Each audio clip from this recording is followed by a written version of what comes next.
A dlomov si ľahký, tak ho operovali. A ten príde a ten starý dedo, 70 rokov má príde. Ja som vonne chodil, som si dal takú pauzu a zajebal, že som umrel.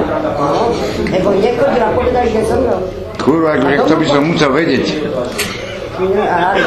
Že by som ich trochu ale toto je veľa čo robia. No to vážne veľa, ne? Kde to zoberú?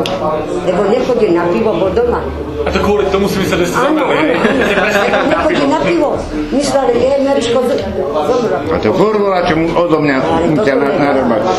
V Vojnickom zámku, keď som robil, tam, kde Fantagíro natáčali. No. Ozaj, že vraj ste účinkovali v tom Fantagíro. A tak tie vlasy má, vyzerajú. Boha, že som ja fotku nezobral, doma mám fotku. To je chyba, no.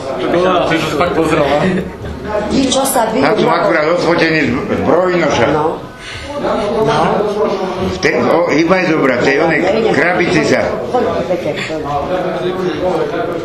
To nájdeš. No, to nevie. Ale vie. Sekretári tej krabici. Tam sa všetky fotky také.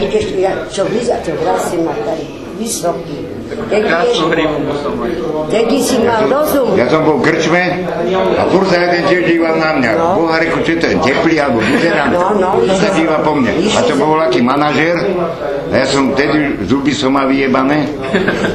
Som si sám, reku, zubári si neprídu na mňa. Táto si sám kombinačka ma trvá zuby. On ani zubárovi nebol.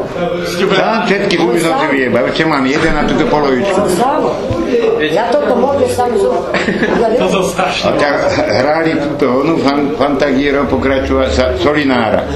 A dlhé vlasy som mal, vtrbavý som bol, že som ako zbrojnož. Z boja prišiel. Keby ste to videli...